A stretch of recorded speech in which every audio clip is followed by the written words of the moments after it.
आगे वचन के माध्यम से यीशु ने समझाया कि इसलिए मैं तुमसे कहता हूं कि मनुष्य का सब प्रकार का पाप और निंदा क्षमा की जाएगी, परंतु पवित्र आत्मा की निंदा क्षमा न की जाएगी। इस दृष्टांत का मतलब यह है कि जब ईसा इजराइल में चंगाई इत्यादि के कार्य करते थे तो जो फरीसी वगैरह इत्यादि थे उस समय के पुजारी वगैरह, उनको दिक्कत हो जाती थी क्योंकि उनका धंधा खराब हो रहा था और वो उसकी बुराई करते थे और उसके लिए कोई खड्डा खोदते थे ताकि उसको उस कार्य से हटा सके। वो दिन रात प्रयत्न करते रहते थे लेकिन फिर भी वो कुछ नहीं कर पाते थे। यह बातें ईसा तक जाती थी। इस पर यीशु मसीह ने कहा, इसलिए मैं तुमसे कहता हूं, संसार को बता रहे हैं ईसा मसीह, इसलिए मैं तुमसे कहता हूं कि मनुष्य का सब प्रकार का पाप और निंदा क्षमा की जाएगी।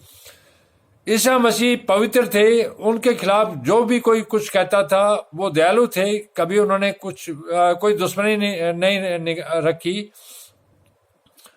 और हर निंदा को सुन लेते थे वो, उससे उनके कोई फर्क नहीं पड़ता था और हर प्रकार का अत्याचार भी सहन उन्होंने किया। इसलिए ये वचन है कि मनुष्य का सब प्रकार का पाप और निंदा क्षमा की जाएगी, अर्थात जो मनुष्य पाप और निंदा करता है वो परमात्मा के पुत्र ने स्वीकार किया कि वो क्षमा की जाएगी।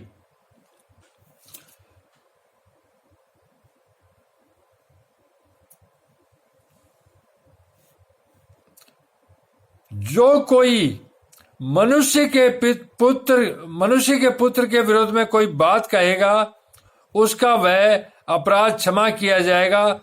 जो मनुष्य होकर मनुष्य के पुत्र के बारे में कोई पाप करता है और कोई विरोधी बात करता है, ईसा के बारे में बहुत से लोगों ने बोला, आज भी बोलते होंगे, तो इस के लिए ईसा ने कहा कि उसका यह अपराध क्षमा किया जाएगा। परंतु जो कोई पवित्र आत्मा के विरोध में कुछ कहेगा, जो कोई पवित्र आत्मा के विरोध में कुछ कहेगा, पवित्र आत्मा कौन है? परमेश्वर।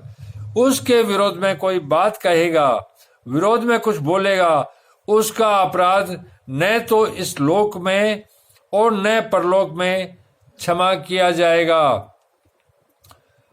परमात्मा के पुत्र ईसा ने बहुत साफ सुथरे दृष्टांत में समझा दिया था कि मनुष्य बुराई करे, मनुष्य के विरुद्ध कोई मनुष्य पाप करे वो तो क्षमा किया जाएगा, लेकिन परमेश्वर का कोई विरोध धरती पर रह के करेगा, उसका अपराध न तो इस लोक में और न ही परलोक में क्षमा किया जाएगा।